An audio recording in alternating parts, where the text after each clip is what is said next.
Bonjour à toutes et à tous. Merci pour votre présence et participation sur ce premier webinaire sur le thème des achats responsables. Je suis Cédric Laroyenne, responsable RSE et délégué général de la Fondation EPSA, et je serai accompagné sur ce webinaire et durant tout le reste de la série de Delphine Gillet, qui est la responsable de l'offre achats responsables au sein d'EPSA.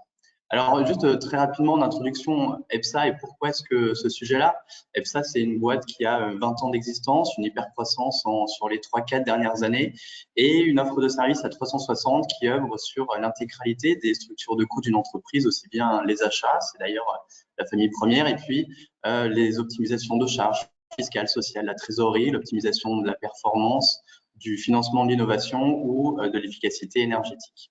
Alors, on s'est posé cette question il y a maintenant un peu plus d'un an avec les équipes et au niveau du groupe en se disant qu'est-ce qu'on sait faire, qu'est-ce qu'on a envie de partager et surtout comment on pourrait capitaliser sur tous les retours clients que nous avons et sur les expertises que nous avons développées. On a sorti il y a quelques semaines ce guide entreprise et performance durable vu sous le prisme des achats. On sait que c'est un levier et on va l'expliquer, un des leviers prioritaires, voire le levier principal pour transformer une entreprise, pour qu'elle aille dans le bon sens, entre guillemets. Et donc, on a décidé aujourd'hui de décliner ce guide sur une série de webinaires, en l'occurrence 5-6, qui sont sur les prochaines semaines. Prochain mot aujourd'hui, c'est le premier épisode. On commence par la gouvernance des achats responsables. On aura la chance d'accueillir dans une semaine un grand témoin, Bertrand Pouillot, directeur des achats d'Enedis, qui va pouvoir nous parler de cette relation fournisseur et avoir une gouvernance des achats durables et responsables. On enchaînera sur un autre binôme en avril et début mai sur finalement achat et impact social. Est-ce que c'est possible? Et on verra que la réponse est oui. Et puis on conclura sur le début juin sur un webinaire autour du sujet de l'environnement avec est-ce que l'empreinte carbone, l'optimisation de l'énergie devront et seront au cœur des achats de demain? Mais je pense que oui, et on abordera cette question-là aussi plus tard. Dans le sommaire de ce qui va nous attendre sur les prochaines minutes, l'introduction, effectivement, est en cours. L'évolution du rôle de l'acheteur, on va le voir, il y a des tendances, il y a des crises actuelles, donc ça vient redéfinir ce rôle-là. Le sujet principal, c'est celui-ci, la gouvernance des achats responsables. Et puis ensuite, Delphine vous expliquera aussi la méthodologie, les moyens. Et enfin, pour conclure sur notre conviction qui est les achats responsables est une réelle opportunité de croissance et de performance durable pour l'entreprise. Alors, on le sait, c'est une crise sanitaire sans précédent qui a fait ressurgir des dérives, délocalisation de la chaîne d'approvisionnement non maîtrisée, pollution de l'environnement, des ruptures ou des surplus de stock, une dépendance monofournisseur, mais qui a fait naître de nouvelles dynamiques. Renforcement de partenariats fournisseurs, du Made in France qui devient une tendance de plus en plus à la hausse aujourd'hui en France, la gestion des risques, la traçabilité qui vient effectivement devenir aujourd'hui une source d'interrogation et d'opportunités pour les acheteurs, et puis d'autres points comme la promotion des achats durables. On le voit, il y a de plus en plus de webinaires que le nôtre qui sont en train d'être programmés, puis une consommation aussi raisonnée et raisonnable qui est en train de s'opérer et de s'écrire aujourd'hui à travers soit les achats d'entreprise ou les achats de particuliers. Alors, cette crise-là a été vraiment un accélérateur de tendance, peut-être 3 points. Le premier qui est les entreprises s'organisent, elles sont obligées, c'est une question de survie, avec de l'entraide, de la solidarité, ça on l'a vu, la collaboration entre des acheteurs de même filiale, de même filière, c'est intéressant de le souligner, une résilience industrielle et une agilité qui est en train de s'opérer, des créations de labels, des nouvelles pratiques de déplacement qui effectivement viennent repenser la mobilité des collaborateurs, du développement de circuits courts, bref. Pour l'entreprise, il y a vraiment une grosse accélération sur ces tendances sociétales aujourd'hui. Les consommateurs qui viennent des consommateurs, c'est une tendance, un signal faible qui était présent depuis quelques années, mais qui vient de s'accélérer avec une demande de transparence de la part des consommateurs qui viennent rechercher notamment des modes de consommation plus éthiques et puis qui désirent aussi consommer plus local. Ça se transpose aussi du côté des entreprises et tout ça fait que l'acheteur a un rôle qui se redéfinit et l'acheteur devient de plus en plus un poste stratégique de l'entreprise, retrouve un peu ses lettres de noblesse avec notamment cette question des achats durables et cette relation dont on va parler entre fournisseurs et acheteurs. Finalement, cet accélérateur de tendance, elle est aussi en fil rouge conditionné au prochain défi, et qui est même le défi actuel aujourd'hui, qui est celui de la crise climatique. On sait que c'est le sujet du moment, même s'il y a une crise d'urgence et sanitaire avec la Covid-19, il y a la seconde vague qui va arriver, qui est en train d'arriver sur les enjeux environnementaux et l'entreprise et l'acheteur a toute sa place là-dedans. On va repenser la manière dont on fabrique, la manière dont on cultive, la manière dont on se nourrit, la manière dont on se déplace, dont on se loge. Et puis, Il y a aussi cette manière dont on doit peut-être réfléchir, dont on doit voir les choses. Le court-termisme doit peut-être laisser la place à du moyen ou à du long terme. Je pense que la relation fournisseur-acheteur dans une entreprise est en train d'évoluer dans ce sens-là. Acheter des produits finalement et des services qui ont une autre fonctionnalité. Hein. On a parlé d'économie circulaire, de fonctionnalité. Et puis tout ça doit effectivement se transposer dans l'entreprise à travers finalement une politique RSE, qu'elle soit déjà mise en place dans l'entreprise ou qu'elle ne soit pas mise en place. Une politique et une stratégie d'achat responsable va vraiment être un des leviers, puisque finalement cette RSE-là, cette responsabilité sociétale des entreprises se déploie dans toutes les fonctions de support, dans tous les services de l'entreprise, les RH, le marketing, les services généraux, l'IT, la finance, les achats. Mais quand on sait que les achats représentent entre 50 et 60% du chiffre d'affaires, notamment dans les entreprises industrielles, les achats deviennent véritablement un levier essentiel pour le déploiement d'une RSE. Voilà pour cette introduction. Je vais laisser la place effectivement maintenant et la parole à Delphine qui va pouvoir parler de ces sujets-là. Je vais juste vous rappeler que vous pouvez poser des questions dans le chat, on pourra y répondre en fin de session. Et puis on vous enverra la présentation après ce premier webinaire. Delphine, je te laisse dérouler la suite. Merci Cédric pour ce préambule. Donc, je me présente, Delphine Gillet. J'ai une expérience de responsable achat dans différents groupes de luxe où les achats responsables faisaient vraiment partie de la stratégie d'entreprise. Et donc, je suis maintenant en charge de l'offre achat responsable chez EPSA. Je vais vous parler pour le moment, faire un petit focus sur le rôle de l'acheteur qui a évolué et qui devient vraiment stratégique dans l'entreprise. Un peu d'histoire. Alors, 1973, on est en plein choc pétrolier, on est en pleine crise économique. Donc, l'acheteur est à la recherche de coûts, de prix bas et de savings. Donc, les coûts sont vraiment facteur numéro 1. 1973-1980. À partir de 80-2000, on est sur de la mondialisation internationale. On va aller chercher de nouveaux partenaires de plus en plus loin, en Asie, en Inde, par exemple. 2000-2015, on va commencer à parler et à prendre en compte le TCO, c'est-à-dire le coût complet, qui est le coût global d'un bien ou d'un service. On va prendre les coûts directs, on va prendre en compte les coûts directs, également les coûts indirects, et puis également tout ce qui est coûts d'externalité, comme les émissions de CO2, par exemple. Et donc, on va dévoiler des coûts cachés qui ne sont pas pris en compte dans le prix d'achat. Depuis quelques années, les priorités de l'acheteur sont, on va dire, au nombre de 3. La première, évidemment, on est toujours sur de la compétitivité et de la performance économique. Le deuxième sujet, on est toujours sur la mondialisation et de la mise en concurrence, mais cette fois-ci beaucoup plus raisonnée. Grâce à des outils, on va pouvoir aller voir ce qui se passe dans les usines, on va aller faire des audits sociaux. Et puis, le troisième point qui nous intéresse aujourd'hui, on est beaucoup plus sur de la recherche de sens. Donc, c'est de la RSE qui est appliquée aux achats. Et là, on va parler principalement des achats responsables. Le métier se transforme. L'acheteur, c'est aussi celui qui va amener l'innovation, la créativité et la digitalisation. C'est celui qui identifie les risques pour des chaînes logistiques robustes et pérennes. Bref, c'est un véritable business partner qui est impliqué dans toutes les décisions de l'entreprise. Alors, quand on prend la définition donnée par ISO 20400, qui est une norme non certifiante des achats responsables, voilà ce qu'on peut dire. L'acheteur responsable, c'est celui qui est capable de réaliser un acte d'achat dont les impacts environnementaux, sociaux et économiques sont les plus positifs possibles sur toute la durée du cycle de vie, tout en recherchant la performance opérationnelle. Là, on a 3 points qui sont importants pour nous. Tout d'abord, évidemment, c'est réaliser un acte d'achat en regardant les impacts les plus positifs possibles sur l'environnement, les côtés sociaux et sociétaux. Le deuxième point, on va parler ici de durée du cycle de vie et d'analyse de cycle de vie, c'est-à-dire de l'extraction de la matière, de la production, du transport, en passant par l'utilisation jusqu'à la fin de vie du produit, ou j'ai envie de dire aussi de la nouvelle vie, puisque maintenant, avec l'économie circulaire, on va parler de nouvelle vie d'un produit. Et puis le troisième point, évidemment, c'est rechercher la performance opérationnelle, puisque l'objectif est évidemment d'être en phase avec les objectifs de performance économique qui sont donnés par notre direction. L'acheteur responsable doit prendre en compte 7 enjeux dans l'étude d'impact de ses achats. Alors, souvent, on pense à l'environnement, donc sur la prévention de la pollution, et sur la politique climat, tout ce qui est production de biodiversité, utilisation responsable des ressources également. Donc là, on a à notre disposition des labels, de l'analyse de cycle de vie, tout ce qui est recyclabilité, qui vont pouvoir nous aider à regarder les impacts sur l'environnement. Mais il y a également tous ces autres sujets qui doivent être étudiés par l'acheteur.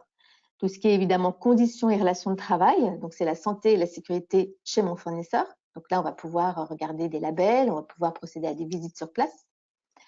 Le troisième sujet, et non des moindres, évidemment, c'est les droits humains et droits de l'homme. Donc, c'est voir si le fournisseur applique bien les lois en vigueur sur les droits humains et droits de l'homme. Donc ça, on a aussi à notre disposition des audits sociaux et des différents outils qui vont nous permettre de vérifier tout ça. Le quatrième sujet, c'est tout ce qui est communauté et développement local. Donc, quel est l'impact sur la communauté, sur la santé, la sécurité de mes achats? Donc, en regardant, par exemple, l'extraction de la matière, en regardant autour s'il y a une usine et s'il y a des personnes sur place qui vont pouvoir être impactées par cette production. Et puis également, développement local, là, on est sur la créativité d'emplois locaux, la création d'emplois locaux, sur la dynamisation du tissu local. Ensuite, on est aussi sur la notion de questions relatives aux consommateurs. Donc là, comment faire pour assurer la santé et la sécurité des consommateurs. Mais aussi, on est sur la consommation responsable, en parlant des 4 R, sur la recyclabilité ou la réutilisation. On est aussi sur l'éco-conception des emballages et puis l'information transparente aux consommateurs. Sixième point, loyauté des pratiques. Là, on va noter et regarder pour respecter les droits de propriété, la lutte contre la corruption. Et tout ça dirigé par une gouvernance, donc avec une politique achat structurée, formalisée, avec des documents qui vont être bien établis et avec une communication interne ou externe. L'acheteur doit s'appuyer sur 3 piliers clés pour avoir une démarche responsable globale. Donc, évidemment, premier sujet, acheter des services ou des produits à impact le plus positif possible tout au long du cycle de vie. Le deuxième point, c'est évidemment s'adresser à des fournisseurs, donc rechercher des fournisseurs qui vont faire preuve eux-mêmes d'une responsabilité globale dans leur système de gouvernance, de management social, environnemental, dans leurs propres achats responsables. Et le troisième sujet qui fait partie complètement de la démarche responsable globale, ce sont les relations clients-fournisseurs équilibrées. Donc, c'est comment entretenir des relations mutuellement bénéfiques avec les fournisseurs. On est sur la transparence, l'égalité de traitement, respect et loyauté dans les pratiques commerciales. Et donc, ces 3 piliers clés vont faire partie d'une démarche responsable globale. Donc, on le voit, les achats, ce sont ceux qui font le lien entre les objectifs de performance économique qui vont être donnés par la direction et les objectifs de performance environnementale et sociale qui vont être donnés par la direction RSE. Donc, on voit que les achats jouent un rôle vraiment central dans ce déploiement de la stratégie RSE des entreprises, tout en atteignant les objectifs économiques. Donc, avec la prise en compte de ces enjeux RSE tout au long du process achat, donc dès le cahier des charges et la définition du besoin, jusqu'au choix des fournisseurs, l'accompagnement, on voit que les interventions de l'acheteur auront un vrai impact. Alors là, on a pris 3 sujets prioritaires du moment, dont on entend beaucoup parler et qui sont vraiment prioritaires dans les stratégies RSE. Le premier point, c'est la politique climat, avec des objectifs de réduction de gaz à émissions de effet de serre, de bilan carbone. Et donc là, l'acheteur va pouvoir intervenir sur le scope 3 en accompagnant ses fournisseurs, en les aidant à diminuer eux-mêmes les émissions, en leur demandant s'ils font appel à de l'énergie renouvelable, par exemple, en trouvant des indicateurs adaptés. L'acheteur va aussi pouvoir travailler sur des relocalisations d'activités, sur les achats directs avec également toute la notion de recyclabilité et de matériaux renouvelables. Également sur les emballages éco-conçus. Il pourra aussi travailler sur les politiques de transport, qui seront des transports verts, sur la supply chain et tous ces sujets achats. Ensuite, on parle beaucoup aussi en ce moment d'économie circulaire avec la loi d'économie circulaire et ses échéances, mais également avec toute la démarche économie circulaire qui est mise en place dans les entreprises. Là, l'acheteur aussi a également un vrai rôle à jouer. C'est celui qui va trouver avec les fournisseurs des alternatives au plastique. Il va pouvoir aussi travailler sur les fins de vie, sur les filières de recyclage, par exemple sur la PLV, sur les marchés de seconde main et location. Ça se voit de plus en plus dans le B2B, notamment sur le mobilier de bureau, les vêtements de travail. Sur la réduction des déchets. Et donc là, on voit que l'acheteur a un vrai rôle stratégique dans ces sujets RSE. Le développement du volet social est aussi une des priorités des entreprises d'aujourd'hui. Là, l'acheteur également va pouvoir trouver des fournisseurs, par exemple, de favoriser les PME locales. Ça, souvent, ce sont des objectifs qui sont donnés et qui sont retenus par le secteur public. C'est aussi l'acheteur qui va pouvoir faire appel à de la sous-traitance dans le secteur du STPA, le secteur du handicap. Et puis, par là même, en fait, il va pouvoir faire baisser la contribution à GFIP de l'entreprise qui n'atteint pas, par exemple, ses objectifs de 6% dans le personnel handicapé. Donc, on se rend compte que les achats ont un vrai rôle à jouer sur toutes les problématiques stratégiques de l'entreprise. L'acheteur va aussi être celui qui va devoir mettre en place et surtout intégrer ces éléments réglementaires au sein de toutes ces actions. On sait que la loi va très vite et qu'il va falloir être au courant de tout ce qui se passe aujourd'hui. Je ne vais pas vous parler de toutes les lois qui sont mises en place. Un petit focus sur deux lois importantes. La première, c'est la loi de devoir de vigilance de fin 2017. C'est une loi qui oblige les entreprises françaises de plus de 5000 salariés à définir, et surtout par le biais en faisant une cartographie des risques, à définir du coup leurs risques de leurs achats, de leurs activités, en faisant une cartographie des risques par catégorie achat tout au long du cycle de vie, par fournisseur et par pays, pour ensuite mettre en œuvre un plan d'action et puis publier ce plan d'action pour prévenir les risques en matière de respect des droits de l'homme et de l'environnement. On voit que cette loi française est aussi en ce moment en cours de discussion pour l'Europe. Il y a des discussions qui ont encore eu lieu la semaine dernière, avec une proposition encore plus ambitieuse pour l'Europe qui prévoit en fait des sanctions en cas de non-respect de cette loi, avec la création d'une autorité indépendante administrative. Autre loi intéressante et importante, c'est la loi économie circulaire, avec différentes échéances jusqu'en 2040. On parle beaucoup du zéro plastique jetable, on parle du 100% de plastique recyclé d'ici 2025, mais il y a également 4 autres points, en fait, 4 autres axes dans cette loi d'économie circulaire, en plus de sortir du plastique jetable. Il y a mieux informer les consommateurs, lutter contre le gaspillage et pour le réemploi solidaire, agir contre l'obsolescence programmée en appliquant un indice de réparabilité, et puis mieux produire. Dans mieux produire, c'est réaliser une analyse de cycle de vie pour mieux informer les consommateurs, optimiser la gestion des déchets du bâtiment, instaurer un bonus-malus pour favoriser les produits meilleurs pour la planète, obliger les fournisseurs et les filières pollueurs-payeurs à créer des plans quinquennaux d'éco-conception. Donc, on voit que tous ces sujets sont importants à connaître pour l'acheteur et qu'il va devoir mettre en place dans son entreprise. Quand on regarde les résultats du baromètre des achats responsables qui est paru il y a quelques temps, qui est en fait une étude auprès de 316 responsables achats, quand on leur pose la question « Pour quelles raisons votre organisation est-elle engagée dans une démarche achat responsable ?», 40% ont répondu « Assurer la conformité des achats envers la réglementation » et 35% contribuer aux engagements RSE de l'entreprise. Donc, on voit qu'on est complètement dans les sujets qu'on vient de voir. 23%, c'est identifier les risques environnementaux, améliorer la relation avec les fournisseurs. À 22%, maîtriser les risques sociaux. Maintenant, on va parler un petit peu de la gouvernance et quelle gouvernance aujourd'hui pour les achats responsables.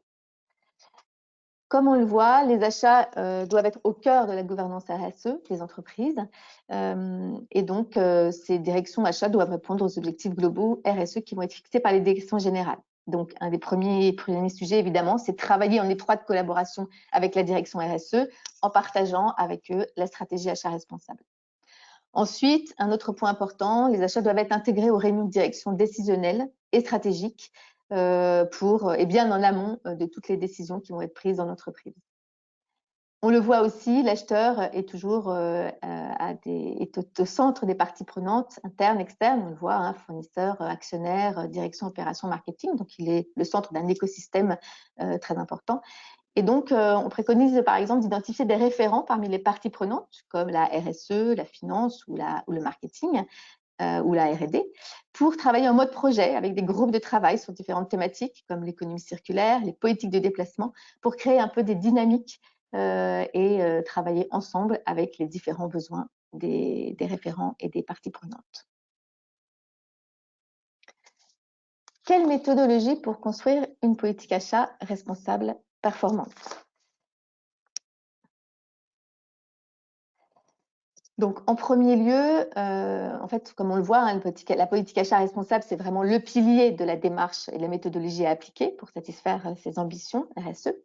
Donc, en premier lieu, donc, il faut vraiment, évidemment, bien connaître et comprendre les objectifs RSE de l'entreprise, en prenant en compte les parties prenantes qui peuvent être la direction, la réglementation, tout ce qui est logistique, fournisseurs, produits. Et donc, ça dépend vraiment de vos activités et de vos propres exigences et de vos propres objectifs.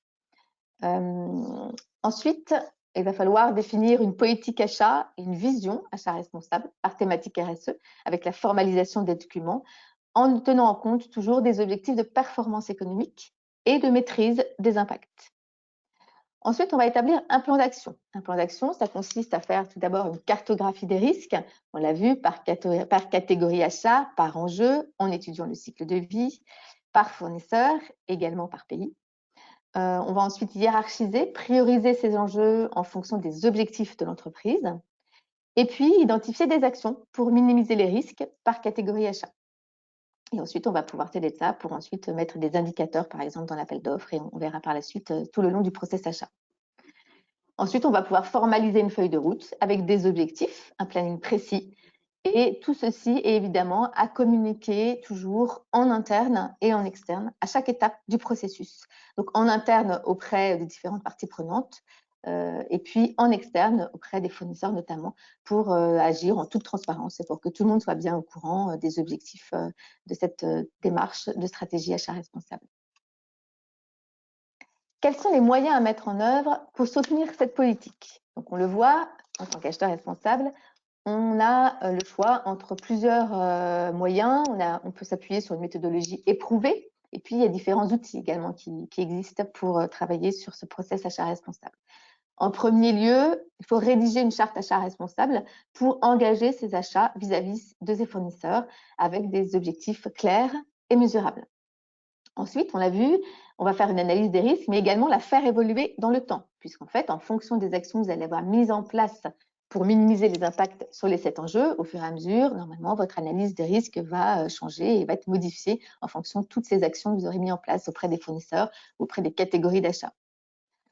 On va également prendre en compte des indicateurs d'analyse de maturité RSE de sa propre organisation achat, donc de la gouvernance, des produits, comment achète-t-on ces produits, comment agit-on avec ses fournisseurs, a-t-on des fournisseurs responsables, quels sont les critères aujourd'hui que l'on veut prendre en compte pour choisir des fournisseurs responsables, et donc quels sont les documents existants, est-ce qu'il y a un code de droit éthique, voilà, c'est faire un état des lieux exact de la situation de son organisation. Choisir ses outils. Alors, pour sélectionner des produits et des fournisseurs, on le verra, il y a beaucoup d'outils, mais c'est surtout, il va falloir savoir les prioriser en fonction déjà des risques de sa propre activité, en fonction de son organisation achat et puis également de son niveau de maturité. Donc là, on le voit, on peut faire appel à des certifications spécifiques. Il y a aussi pléthore de nombreux labels par catégorie achat, hein, évidemment. On a aussi à notre disposition des plateformes de notation pour permettre de noter des fournisseurs. On a également des entreprises d'audits sociaux qui vont pour vous pouvoir aller faire des audits sur place dans les usines, dans les pays dits à risque. Et pour cela, on peut s'appuyer sur une liste de pays à risque suivant les enjeux. Il y a aussi de plus en plus, c'est la tendance des outils de Workers Voice, où là, on va aller demander aux workers de votre fournisseur, par le biais d'une entreprise telle que Pairmakers, on va aller demander concrètement comment ça se passe dans l'usine, comment ça se passe au niveau de la méthodologie de travail auprès. Ce sont les workers de vos fournisseurs qui répondront directement sur l'outil. On peut également donc intégrer des indicateurs pertinents. Il faut aussi intégrer des indicateurs pertinents par catégorie achat dans les appels d'offres, dans les cahiers des charges. Ça peut être par exemple le pourcentage de recyclé que l'on veut utiliser, s'il y a la puissance énergétique à préciser, s'il y a un lieu de production spécifique particulier. Sélectionner des fournisseurs responsables et surtout comment faire. Donc, on va pouvoir choisir des indicateurs adaptés à votre catégorie et à vos objectifs. Par exemple, on préconise d'adresser une RFI avec des questions spécifiques RSE pour, dès le début, avoir cette démarche de fournisseur responsable. On va également, un point important, analyser la maturité RSE de son propre panel, de son fournisseur, de ses fournisseurs existants, en regardant quels sont les labels, quelles sont les notations qu'ils ont déjà aujourd'hui, en intégrant des critères de suivi du risque, on verra après, la notion de management du risque est primordiale, et puis en allant surtout au-delà du rang 1, c'est-à-dire en allant voir ce qui se passe aussi chez les fournisseurs de vos sous-traitants ou chez les fournisseurs de vos traders. Dans l'offre pléthorique, évidemment, il va falloir sélectionner les labels, les notations les plus adaptées à vos propres objectifs RSE, puisqu'on sait qu'il y a beaucoup de choses qui existent. Je finirai par un point important aujourd'hui qui peut être un frein aujourd'hui à la mise en place d'une stratégie achat responsable, c'est qu'il va falloir également sensibiliser déjà les acheteurs aux achats responsables. Il y en a toujours qui sont plus ou moins sensibilisés pour des raisons personnelles, mais donc il va falloir les sensibiliser et surtout les former. Les former sur des outils, on l'a vu aujourd'hui, hein, c'est quelque chose qui existe avec des process spécifiques. On voit que les lois et les réglementations bougent beaucoup, évoluent beaucoup.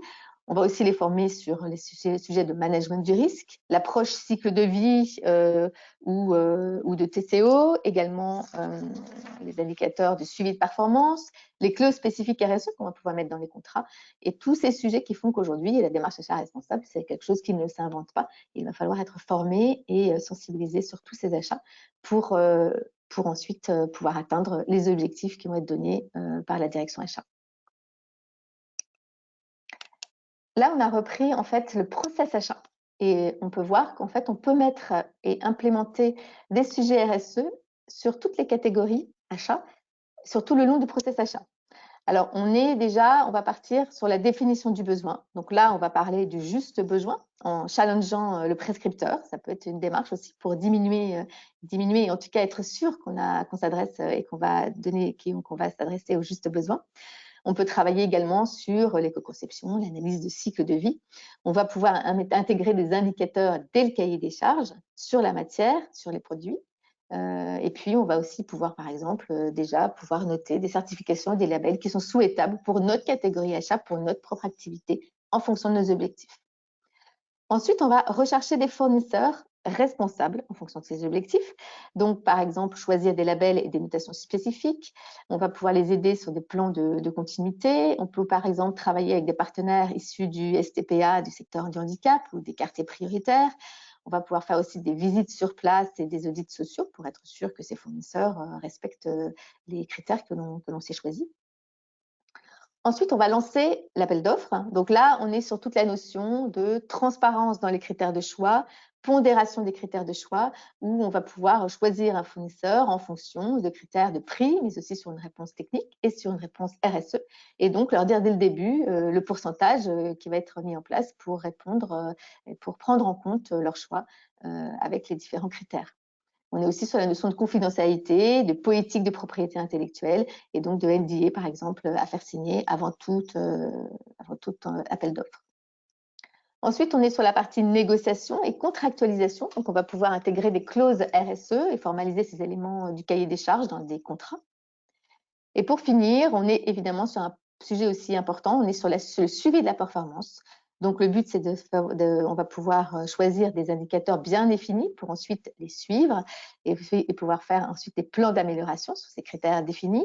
On va pouvoir également suivre lors des business reviews, mettre en place des indicateurs au même titre qu'on va sélectionner et puis noter ces fournisseurs stratégiques sur la partie prix, la réponse technique, la qualité, le délai, le service. Il y aura également des indicateurs RSE qui seront pris en compte pour avoir une note globale. Et on va pouvoir piloter des actions innovantes. Et donc, tout ça fait que toute cette démarche robuste va pouvoir être intégrée à chaque étape du process achat. En conclusion, je finirai par les achats responsables. On en est tous persuadés, c'est une vraie opportunité de croissance et de performance durable. Donc, on l'a vu, les achats font le lien entre la performance économique et la performance environnementale et sociale. Et ils sont porteurs de création de valeur partagée et de performance globale. À gauche, vous avez concrètement tout ce qui est économie. L'acheteur responsable, toutes ces actions vont apporter des économies, des gains, du savings, des baisses de coûts. On va parler, par exemple, tous les sujets qu'on a vus jusqu'ici, hein, tout ce qui est le juste besoin. Le meilleur achat, en fait, c'est celui qu'on ne fait pas. Tous les achats matières, les notions d'éco-conception, mais également la contribution à GFIP ou les taxes, déchets, recyclage, l'optimisation énergétique, les pénalités juridiques qu'on ne va plus avoir. Tous ces sujets-là, en fait, vont faire que la facture va diminuer. À droite, vous avez tous les sujets qui vont plus être sur tout ce qui est création de valeur à moyen et long terme. Donc, en premier, on va faire des partenariats fournisseurs. On va pouvoir faire, par exemple, de l'échange d'innovation avec du partage de valeur. On va également auprès des agences de notation. Vous savez que les critères achats responsables sont pris en compte dans ces notations de certaines plateformes. Et donc, on va pouvoir, en améliorant cette note achat responsable, améliorer notre notation globale et donc faire jouer sur l'attractivité de nos clients. Auprès de nos clients et puis également aussi auprès de nos investisseurs qui vont regarder tous ces indicateurs de près. Et la valorisation boursière aussi également va pouvoir être valorisée grâce notamment à tout ce qui est critères ESG. Donc, on se rend compte que tous ces sujets d'achat responsable auront forcément un impact sur la création de valeur et vont pouvoir amener des gains de part de marché, de la réduction des coûts au niveau et une performance globale. On l'a vu, les achats responsables doivent s'inscrire dans une démarche structurante qui va permettre une performance durable dans un environnement sécurisé. Donc, le premier sujet, le focus que j'aimerais faire, c'est que vraiment un des premiers objectifs, c'est vraiment le management des risques. On sait que le risque et la rupture coûtent très cher. Donc, le management du risque et le risque évité, c'est du coût évité. Et donc, cette partie-là est vraiment primordiale. Comment manager ces risques? Tout d'abord, c'est mieux connaître ses fournisseurs de rang 1, et je l'ai dit aussi tout à l'heure, de rang 1, de rang 2, connaître également ses sous-traitants, connaître les fournisseurs de ses fournisseurs, et puis également connaître ses fournisseurs sur la totalité du panel. Ce n'est pas uniquement sur ses fournisseurs stratégiques, mais c'est également sur les fournisseurs secondaires. Et quelquefois, on met un petit peu en dernier lieu parce qu'il y a énormément de fournisseurs, mais qu'il va falloir aussi connaître, puisqu'on sait qu'il peut y avoir aussi, même sur des petits montants, avec des petits fournisseurs avec qui on travaille, un problème, par exemple, de réputation ou d'image suite à des actions qui vont être négatives, ou en tout cas sur l'environnement, par exemple, ou sur le côté social. Donc, aucun fournisseur ne peut être négligé. On est aussi sur la maîtrise des risques produits. Donc là, pour cela, on va pouvoir s'aider de labels, on a vu, de certification et de différents critères.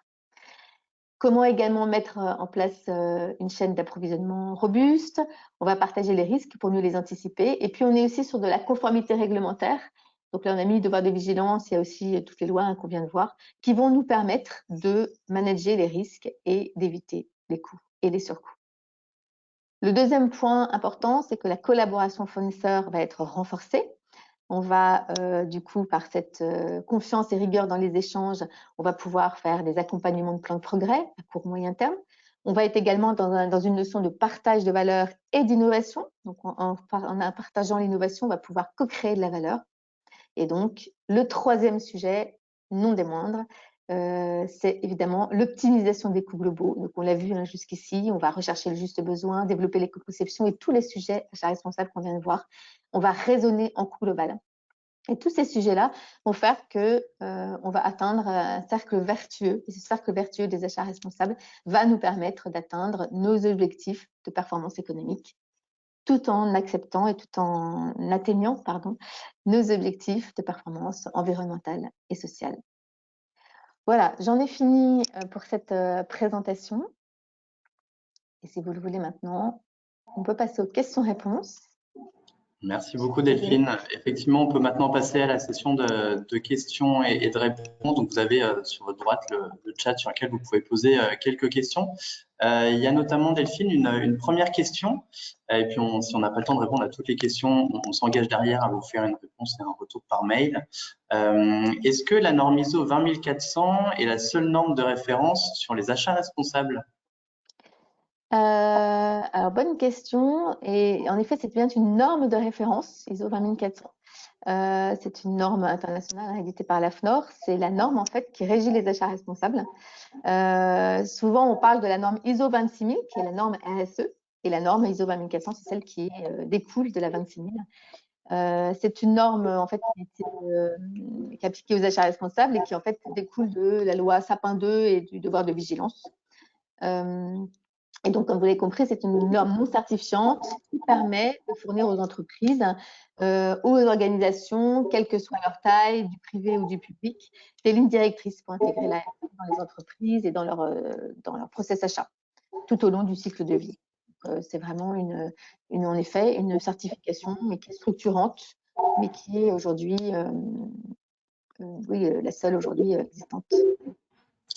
Delphine, il y a une seconde question qui te concerne aussi, qui est une gouvernance responsable sur les achats doit-elle être pilotée par les CPO ou par les directeurs RSE? Ah, alors tout d'abord, je crois qu'on l'a bien compris, hein, il n'y a pas d'un côté les acheteurs, ensuite des acheteurs responsables, ensuite des directions RSE. On a bien compris qu'on doit tous travailler main dans la main. En plus, l'acheteur d'aujourd'hui, mais surtout l'acheteur de demain, il est forcément acheteur responsable. Donc, même s'il peut y avoir des référents acheteurs responsables qui vont travailler, par exemple, sur de la veille ou sur différents sujets, des collègues d'information, l'acheteur d'aujourd'hui, il est forcément acheteur responsable.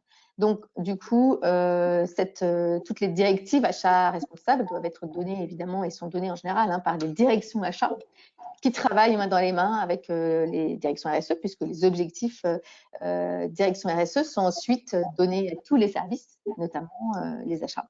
Et donc, les objectifs vont être donnés ensuite, vont découler de la direction RSE et vont ensuite être appliqués aux achats pour tous les acheteurs. Alors peut-être Delphine, une dernière question et puis après on pourra effectivement conclure pour tenir le temps et encore une fois je le répète, on répondra aux autres questions par mail sans problème. Faut-il déjà avoir une démarche RSE dans l'entreprise pour travailler sa politique d'achat responsable? Alors peut-être soit je te laisse commencer à répondre et soit je réponds ensuite parce que ça touche à la fois finalement les deux casquettes, achat et RSE. Je t'en prie, si tu veux intervenir. Si je prends la casquette de responsable RSE, il peut y avoir deux historiques. Soit une entreprise, souvent les grandes entreprises ont déjà leur politique et leur stratégie RSE. Donc là, les achats responsables devient un des piliers de cette stratégie-là. Donc comment est-ce qu'on vient l'amplifier, comment on vient la renforcer, comment elle vient être vraiment un levier d'amplification de cette stratégie RSE qui est déjà historique depuis peut-être plusieurs mois, plusieurs années. Et en revanche, je crois beaucoup, encore une fois, je rappelle ce chiffre, 50 à 60% du chiffre d'affaires, c'est ce que représentent les achats, notamment dans un groupe, dans une entreprise industrielle. Donc, commencer par une politique d'achat responsable, peut-être la première pierre, le premier socle d'une politique plus ambitieuse de RSE. Donc, suivant qu'on se situe à un niveau de maturité naissant, faible ou déjà assez ancien, assez confirmé, finalement, une politique d'achat responsable a toute sa place. Donc, voilà, ça, c'est avec ma casquette de responsable RSE, Delphine, côté achat. Tout à fait. En fait, quand il n'y a pas forcément de direction RSE structurée, souvent la première porte d'entrée, finalement, c'est l'obligation réglementaire. C'est-à-dire qu'on va devoir travailler ou sur le sujet de l'économie circulaire avec recherche de plastique, remplacement du plastique, sur, par exemple, la loi Sapin 2 avec tout ce qui est anticorruption. Ça peut être aussi une obligation du client. On va demander certains labels, certaines certifications spécifiques. Et donc, tous ces sujets vont faire que l'acheteur va devenir responsable sur ces différentes actions. Et ensuite, ces initiatives vont peut-être pouvoir ensuite amener à une réflexion globale sur une stratégie RSE globale à mettre en place ensuite en interne dans les différentes entités de l'entreprise. Voilà. Peut-être une toute dernière question, comme ça on tiendra vraiment le timing, qui est comment peut-on, et j'aime beaucoup cette question, comment peut-on convaincre les investisseurs old school que les achats responsables sont une priorité et pas une mode passagère? Autrement dit, je pense comment est-ce qu'on voit que les achats responsables sont un des piliers de survie presque de l'entreprise et pas juste finalement la lubie du moment avec ces mots de durable, de responsable qui sont effectivement très à la mode en ce moment. Oui, tout à fait. Alors, je pense que je l'ai dit, je l'ai scandé suffisamment. En fait, c'est toujours les achats, ce sont ceux qui vont faire le lien entre ces objectifs RSE et cette performance économique. Donc ça, c'est déjà un premier point. On est toujours sur de la notion de performance économique. L'acheteur, son premier rôle, c'est évidemment de raisonner en coût global et en performance globale. Ensuite, on le sait, avec les exigences et les obligations aujourd'hui qui sont sur le climat et sur tous les sujets de biodiversité, c'est forcément des objectifs qui vont faire partie de l'entreprise d'aujourd'hui et l'entreprise de demain. Et donc, l'acheteur responsable, c'est forcément celui qui va pouvoir aider à atteindre ces objectifs et environnementaux, sociaux et économiques. Et puis, pour compléter, effectivement, les investisseurs, aujourd'hui, on le voit dans les critères ESG, c'est ce que l'on doit répondre, notamment au début d'année, à chaque clôture d'exercice fiscal. Les investisseurs demandent toute une série d'indicateurs, de critères, de KPI qui sont dits ESG. Et dedans, cette partie-là, achat responsable, devient de plus en plus prioritaire, en tout cas le pourcentage et l'importance qui est donnée sur une politique d'achat responsable, de transparence sur sa chaîne de valeur, de connaissance de ses fournisseurs, devient effectivement un des éléments les plus demandés par les investisseurs, même les plus old schools, comme la personne qui pose la question peut les appeler. Je pense qu'effectivement, c'est à la fois dans l'air du temps, mais ça devient vraiment une nécessité pour les entreprises. Delphine, du coup, sur les quelques minutes qui restent, je propose qu'on conclue là sur cette partie questions-réponses. Peut-être juste rappeler effectivement cette série de webinaires aujourd'hui, c'était la fin, donc là aujourd'hui en ce moment, de l'épisode 1, épisode 2 dans une semaine, donc avec notre grand témoin Bertrand Pouillot qui pourra nous expliquer comment il a pu instaurer une démarche de gouvernance responsable au sein d'Enedis. On se retrouvera fin avril et début mai pour vraiment axer la discussion, pas sur la gouvernance, mais sur l'impact social que peuvent avoir des achats responsables et durables. Et puis encore une fois, un peu avant l'été, début juin, sur finalement les achats responsables et l'environnement. Quel est le lien entre tout ça? Donc ça, c'est le webinaire, et je le répète, qui vient en déclinaison de ce guide que vous pourrez bientôt télécharger sur notre site internet. Et puis on vous enverra, pour ceux qui sont inscrits, ce guide-là à la fin de cette série. Il faudra être un tout petit peu patient, mais vous pourrez le retrouver sur notre site internet websa.com juste avant. Merci beaucoup pour votre attention. Merci à tous pour votre écoute. Et puis, je vous souhaite une très bonne journée. Et merci encore, Delphine. Merci à vous. À très bientôt. Au revoir. Au revoir.